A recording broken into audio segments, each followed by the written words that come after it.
오늘 우리는 어리석은 선택과 그 결과라고 하는 주제로 말씀을 나누려고 합니다. 우리는 계속해서 열왕기상을 묵상하고 있습니다.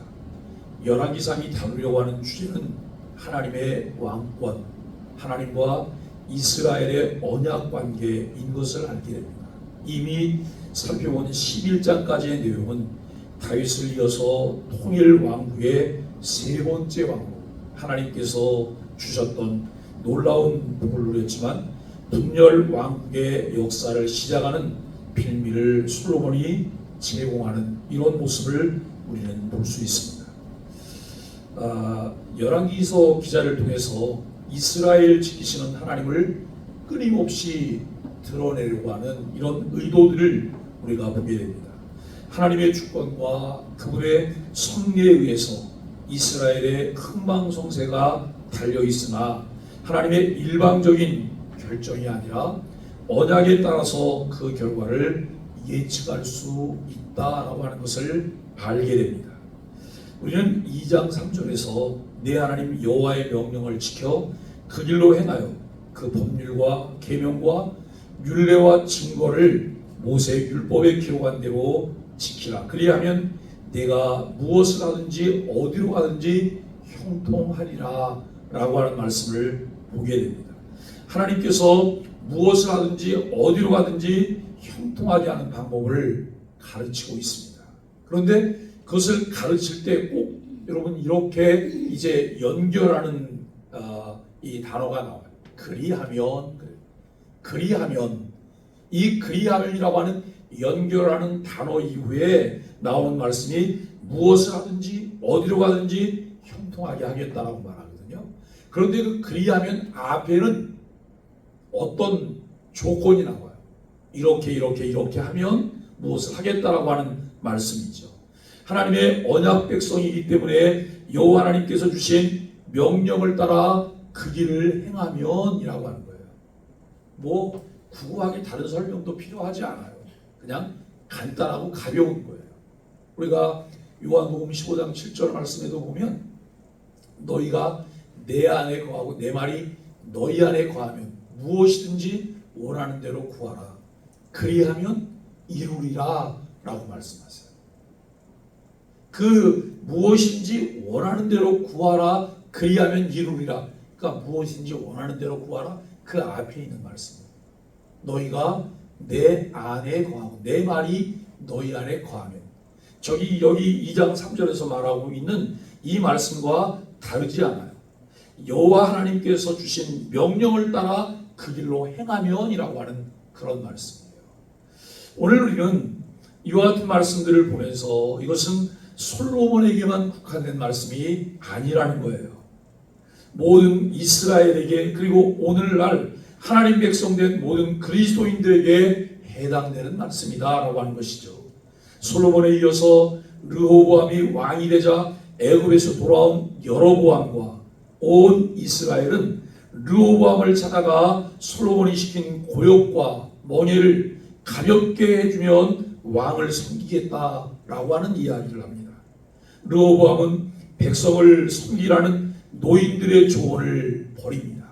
그리고 함께 자라난 이제 이 소년들의 조언, 곧 멍에를 더욱 무겁게 하라고 하는 말을 따르게 되죠.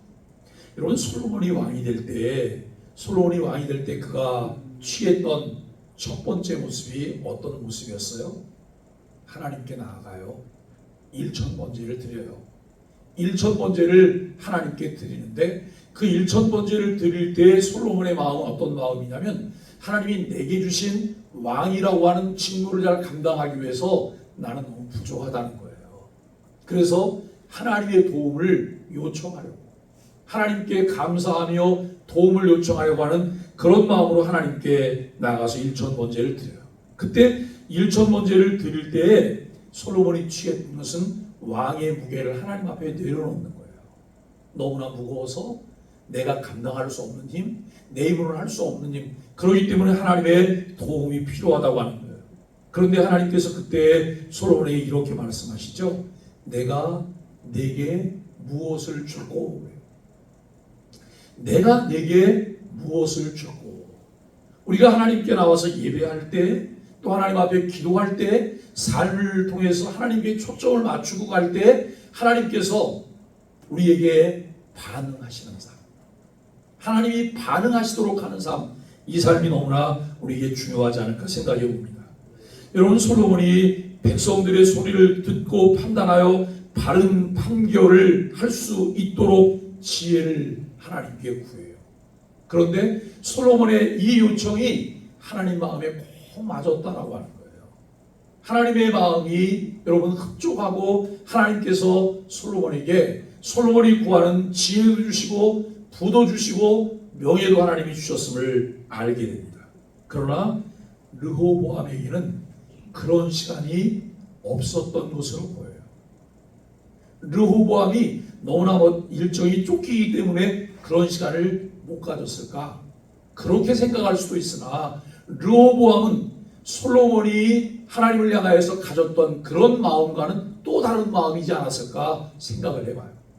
여러분, 다윗에게서 솔로몬에게로, 또 솔로몬에게서 르호보암에게로 이 바톤이 터치가 되는데, 바톤 터치가 될 때에 여러분 가지고 있었던 중심 전달이 약화된 것은 아닐까라고 하는 생각도 우리는 하게 되어집니다. 누가 보아도 어리석은 선택을 하는 르호보암을 그러므로 만나게 되고, 그 결과는 눈에 보이듯 뻔하다고 하는 것을 알게 됩니다. 통일 왕국의 시대를 넘어서 분열 왕국의 서막이 열리는 내용을 보면서 오늘 말씀이 우리에게 보여주려고 하는 것이 무엇인지를 관심 있게 살피는 것이 중요해요. 오늘 여기 1절 5절까지 말씀을 보면 백성들의 요청을 만나게 되죠. 솔로몬이 죽고 그의 아들 르호보암의 시대가 시작됩니다. 르호보암이 백성의 지지와 제사의 축복 속에 왕으로 즉위하기 위해 세겜으로 나아가죠.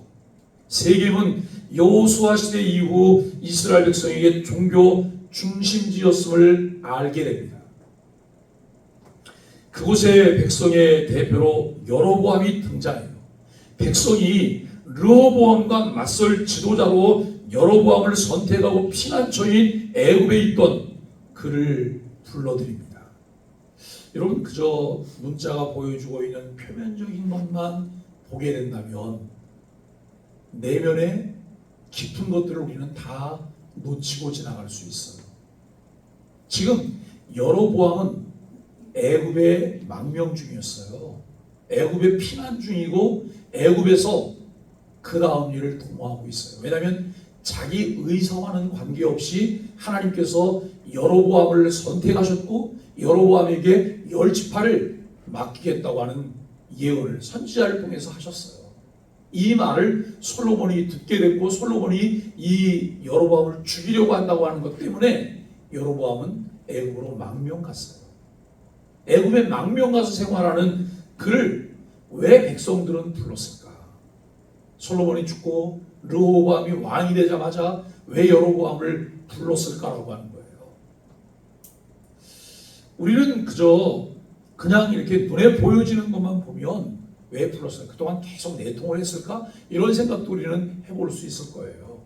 그런데 배후에서 역사하시는 하나님의 주권이 어떻게 진행되고 있느냐라고 하는 거예요. 하나님의 주권이 어떻게 진행되고 있는가? 또 이 하나님의 왕권과 이 하나님과 이스라엘의 언약 관계 속에서 이 부분을 어떻게 살펴볼까라고 하는 것을 우리는 놓치면 안 될 것입니다. 이 여로보암과 백성은 솔로몬이 자신들에게 부과한 이제 고역과 무거운 멍에를 가볍게 해주면 르호보암을 왕으로 섬기겠다고 협상하려고 해요. 그러니까 여러분, 솔로몬은 엄청난 명예를 얻었잖아요. 엄청난 부도 얻었어요. 그리고 왕국을 화려하게 만드는 일에 그는 성공했어요. 그런데 백성을 가난맹이로 만든 거예요. 백성을 고역시키는 일을 한 거예요. 여러분, 충분히 노임을 줄 수도 있었을 거예요. 그러나 충분히 노임을 주기보다는 강제징용을 시키면서 여러분 이 일을 해란 측면이 많은 것 같아요. 그리고 더 많은 세금을 걷어들였어요. 왜냐하면 화려하게 무엇을 해야 되니까 그와 같은 것을 했던 거죠. 여러분, 이것이 빌미가 돼요. 이것을 이제 협상하려고 찾아와요. 그들의 요구에서 솔로몬의 많은 건축으로 백성의 삶이 매우 힘들고 피폐해졌다고 하는 것을 알게 돼요. 솔로몬 시대에 이런 풍요로움, 실상 솔로몬이 백성을 풍요롭게 만든 왕이 아니었다고 하는 거예요. 여로보암과 백성은 르호보암에게 세액 부담을 줄여주고 그들이 감당할 짐을 가볍게 해주도록 요청하고 있습니다. 이때 애굽에서 망명 생활을 하던 여로보암과 백성이 왜 함께 나왔을까라고 하는 거예요. 이거 협상에서 여러분 잘 르호보암이 들어주면 그들은 그 르호보암의 아주 사랑스러운 충성된 백성으로 계속 삶을 유지할 것인가? 그렇지 않을 거라는 것 우리가 알게 돼요. 왜냐하면 하나님께서 이미 10지파를 여로보암에게 주시겠다고 약속했기 때문에 이것은 시간의 문제고 수순의 문제다라고 하는 것을 알게 돼요. 이들이 여러분 이렇게 찾아와서 협상하는 의도가 무엇인가를 좀 더 넓게 살펴보아야 한다라고 하는 거예요. 여기 6절로 11절을 보면 상반된 조언들이 나와요. 르호보암은 여러분 그들의 요청을 듣고 즉답을 하지 않고 4일간의 여유를 둬요. 내가 사흘 후에 이것에 대해서 대답을 하겠다. 그리고 이 르호보암은 자문을 구하는 일을 해요. 그 솔로몬 때 신하들로서 원로 신하들과 의논합니다. 원로들은 오늘 왕이 백성을 섬기면 백성은 영원히 왕을 섬길 것이라면서 그 요청을 들어주라고 제안해요. 아주 타당하고 설득력 있는 그런 이야기예요. 오늘과 이 영원히를 대조해서 잠시 굽히기만 하면 원만하게 왕이 될 수 있음을 깨우치는 탁월한 조언이라고 말할 수 있어요. 그런데 르호보암은 그 조언이 왕의 권위를 약화시킬 수 있다고 여긴 듯 합니다. 그래서 원로들의 지혜를 버리고 자신과 함께 자란 젊은 신하들의 의견을 또 묻습니다. 그들은 솔로몬이 한 것보다 더 무겁게 세금을 부과하고 더 강압적으로 다스리라고 조언을 해요. 철권 정치를 하라는 것입니다. 이는 백성의 형편을 안중에 두지 않는 자기 권위와 이익만 생각하는 어리석은 왕이 되라고 하는 요청이기도 합니다. 르호보암이 이 문제를 원로들과도 이야기하고 젊은 신료들과도 이야기를 해요. 그런데 뭘 하나 빼먹었어요? 하나님의 뜻을 묻는 것을 빼먹었잖아요. 하나님의 뜻을 묻는 것, 이 하나님의 관점에서 이것을 해결하려고 노력했다면 어떤 결과를 가져오게 되었을까라고 하는 것입니다. 여로보암이 애굽에서 돌아오고 그 백성들과 함께 르호보암을 찾아와 평화로운 삶을 위한 제안과 협상으로 보일 수도 있지만 이것은 분열을 위한 수순이에요.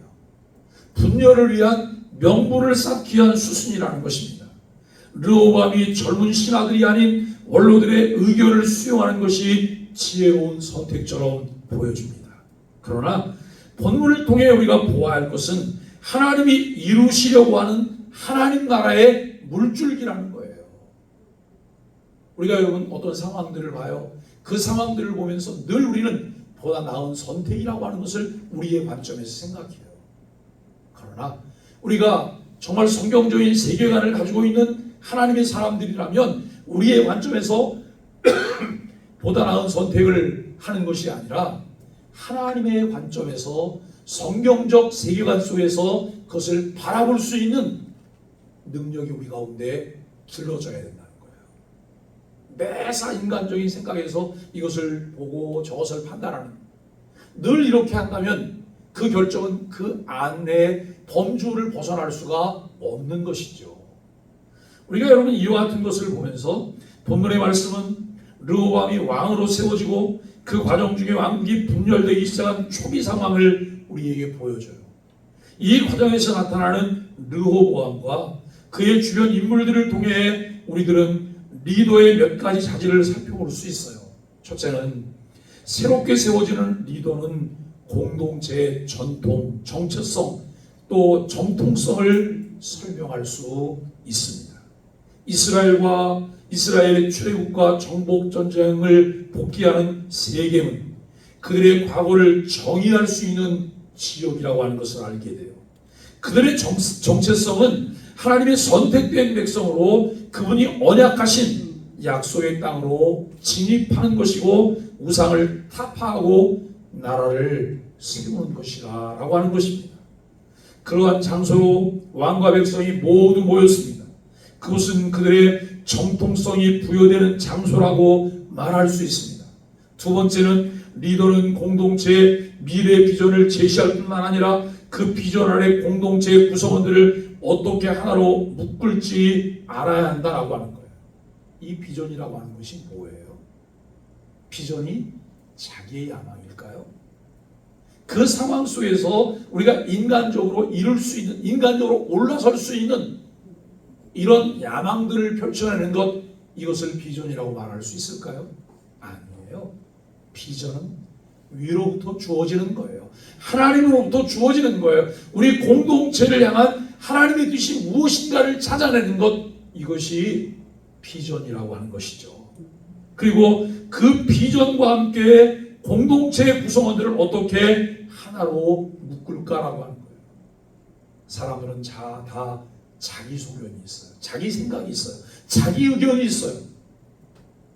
그런데 내 소견과 내 생각과 그리고 여러분 내 의견이 과연 하나님께서 우리를 향해서 가지고 계신 그 하나님의 비전과 섭리와 일치하고 있느냐라고 하는 거예요.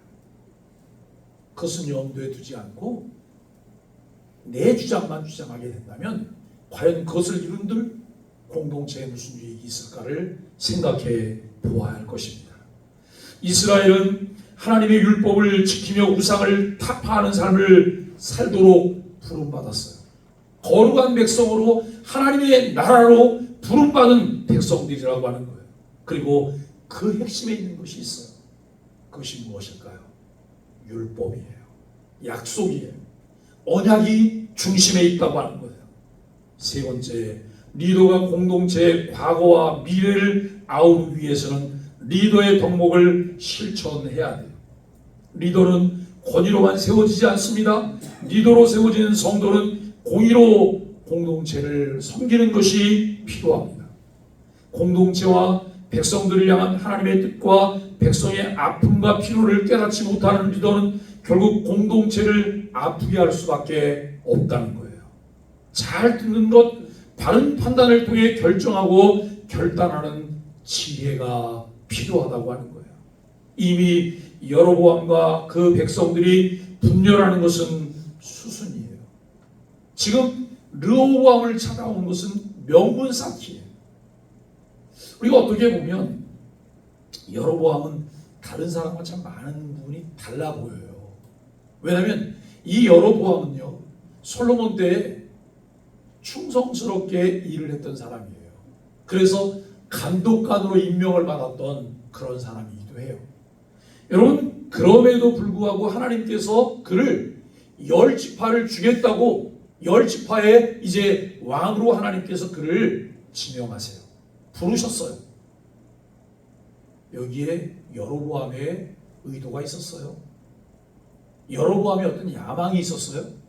그게 없었던 것으로 보여요. 그런데 하나님이 그를 세우겠다. 결국 이스라엘이 분열되는 것은 이미 솔로몬 때에 솔로몬이 하나님의 언약을 따르지 않았기 때문에 다윗의 길로 행하지 않았기 때문에 여러분 이것은 그렇게 이제 그 길로 가고 있는 거예요. 그런데 여로보암을 하나님이 부르시고 여로보암에게 이것을 주셨어요. 근데 여러분 그럼에도 불구하고 여로보암은 그냥 구테타를 일으키면서 그 10지파를 가져오지 않아요. 애국으로 피신하고 그곳에서 때를 기다리다가 르호보암이 왕이 됐다고 하는 소리를 들으면서 이제 여러분 세겜에 거기서 왕에게 무엇인가 요구하기 위해서 모이게 되는 이런 모습을 보게 돼요.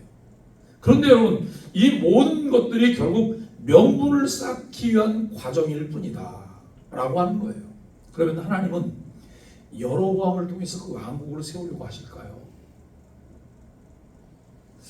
우리가 여기서 의문점이 있어요. 하나님이 여로보암에게 10지파를 주시고 10지파를 주시면서 뭐라고 말하냐면 내가 다윗의 길로 행하면 견고하게 하겠다라고 말씀하세요. 저는 이 부분을 생각하면서 뭘 좀 떠올려 왔냐면 아브라함이 하나님의 약속을 받고 사라와 함께 생활하면서 약속의 땅을 이제 소망하면서 가잖아요. 그런데 75세가 되도록 하나님이 약속한 씨가 보이지 않는 거예요. 그때 이 하갈을 취해서 하갈을 통해 이스마엘을 낳아요. 그런데 이 이스마엘이 또 사라와의 마찰로 인해서 결국 이 하갈이 내쫓김 당해요. 내쫓김 당하고 광야에서 하나님께서 그를 신방하시고 그를 만나주세요. 그러면서 그를 위로합니다. 너에게 나온 아들을 통해서 큰 민족을 이루게 하리라라고 말씀하세요. 분명히 아브라함과 사라의 불신과 실수예요. 그것에 의해서 만들어진 이스마엘과 이스마엘을 통한 민족을 이루겠다고 하는 거예요. 하나님은 도대체 하나님이 일하시는 방법은 뭘까? 저는 이 부분을 통해서 이런 생각을 해봤어요. 하나님은 모든 사람들에게 기회를 주시는 거예요. 모든 사람들에게 기회를 주시지만 이 이스마엘도 그리고 여로보암도 하나님께서 주신 은혜의 길을 선택하지 않아요. 은혜의 길을 걸어가지 않아요. 여러분, 우리가 매 순간마다 분별해서 하나님이 주신 은혜로운 길로 그리고 그분이 명령하신 그 길로 우리가 행할 수 있다고 하는 것은 하나님의 놀라운 은혜의 축복 아닐까요? 나에 의해서 결정되는 것이 아니라 하나님께서 내게 베풀어 주신 은혜를 따를 수 있는 마음이 우리에게 있다는 거예요. 이것이 선택된 백성들에게 주어지는 하나님의 은혜예요. 그런데 하나님이 상실한 마음대로 내버려뒀어요. 발부둥을 쳐도 그와 같은 선택을 하지 않아요. 그는 최선의 선택을 한다고 하는데 결국 최선의 선택이 악수를 두는 거예요. 창세기를 볼 때 창세기 속에서 우리가 여러분 에서에게 발견되는 거예요. 에서가 야곱의 선택을 보면서 야곱이 정말 이 언약 안에 있는 아내를 얻으려고 애쓰잖아요. 이것을 보고 에서도 아내를 바꿔요. 새로운 아내를 선택해요. 그런데 애굽의 여인을 선택해요. 이게 그들에게 주어진 안목과 그들이 가지고 있는 영적인 실력이라고 하는 것을 우리는 알게 돼요. 오늘 우리는 이 말씀을 보면서 여러분 우리에게 참 이런 것을 우리가 생각해요. 여러분 이 자신의 것만 지키려고 하는 르호보암의 선택과도 같은 선택을 여로보암과 그 백성이 하고 있다는 거예요. 하나님의 뜻이 무엇이냐? 하나님 말씀하시는 것이 무엇이냐? 이것을 찾고 묻는 데는 관심이 없어요. 하나님의 왕국, 하나님과 이스라엘과의 언약 관계에서 이 상황을 바라보고 해석하는 안목은 그들에게 없었다는 거예요. 우리가 하나님 앞에 늘 기도하며 말씀을 묵상할 때 우리가 가져야 될 것이 무엇일까요? 하나님, 성경적 세계관을 갖게 해주세요. 하나님의 관점에서 볼 수 있는 안목을 갖게 해주세요.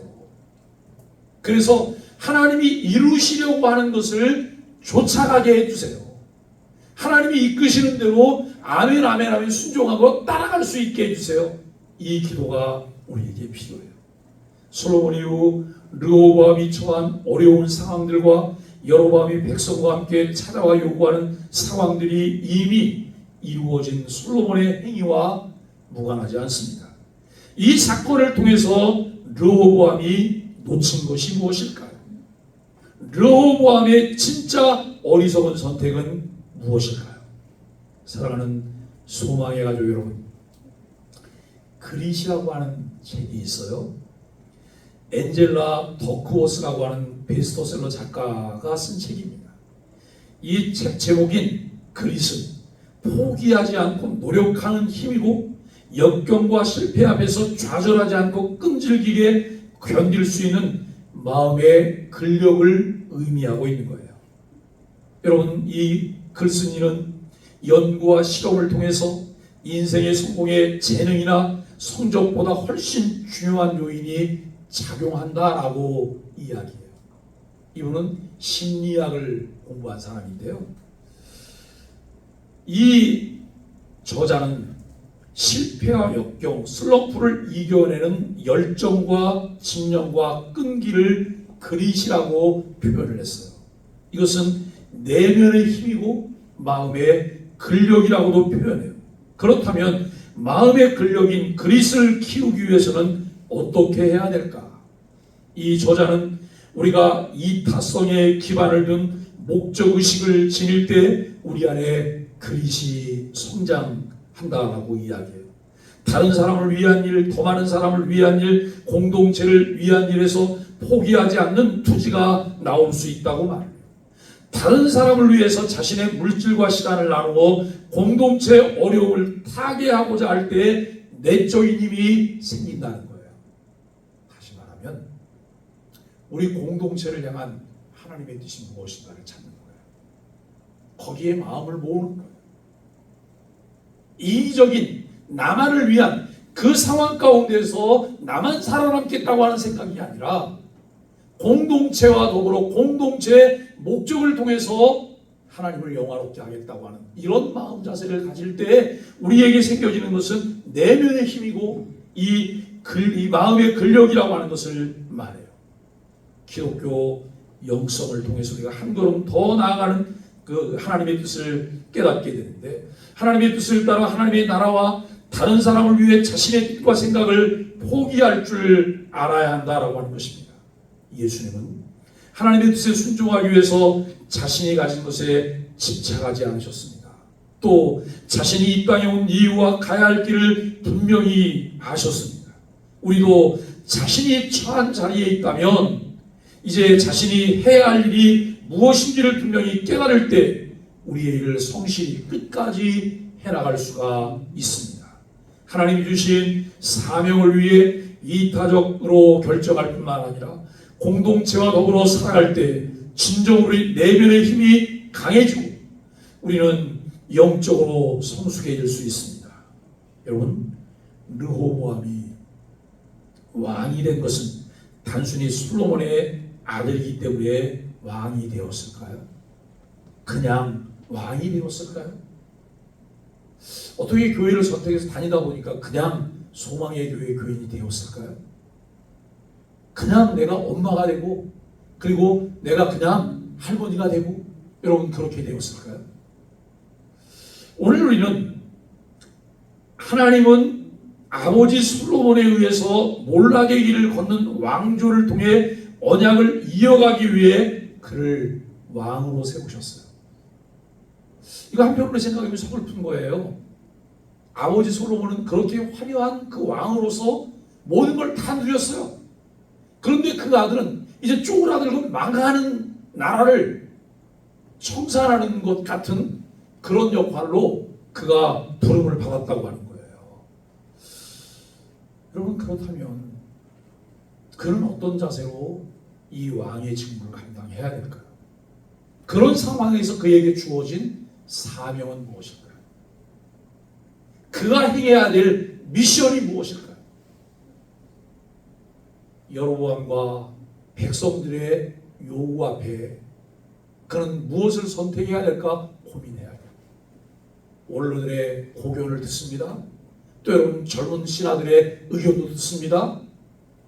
그리고 젊은 신하들의 의견을 선택합니다.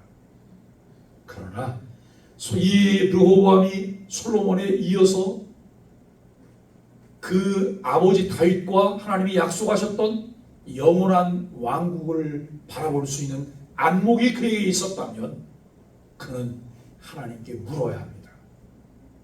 하나님께 물으며 하나님을 통해서 여러분 바른 선택이 그의 삶 가운데 이루어져야 한다라고 하는 것을 우리는 알게 돼요. 우리가 여러분 똑똑합니까? 지혜롭습니까? 꾀가 많아요? 그리고 사물을 종합적으로 볼 수 있는 안목도 있습니까? 그래도 매 순간 우리에게 필요한 것이 있어요. 하나님, 이 일을 왜 제게 맡기셨나요? 이 일을 통해 하나님이 이루시려고 하는 하나님의 나라는 무엇일까요? 이것을 물어봐요. 그리고 성경적인 관점에서 이와 같은 것들을 배우고 여러분 그 일을 우리가 순종하고 주님을 쫓아가는 것이 필요하지 않을까요? 그럴 때 우리는 한계를 넘어서요. 우리는 그 너머로 나아갈 수 있다고 하는 것을 알게 돼요. 무엇이 지혜로운 선택일까요? 10월이 시작되었습니다.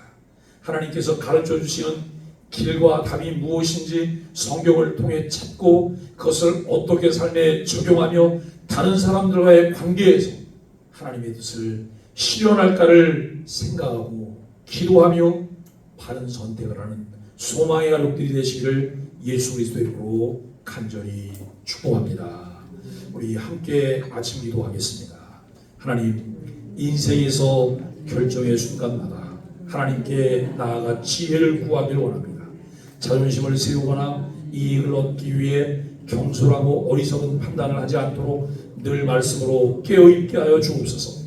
주님이 세워주신 자리에서 겸손과 섬김으로 많은 영혼을 풍요롭게 하는 사람이 되게 하여 주옵소서. 예수님의 이름으로 기도합니다. 아멘.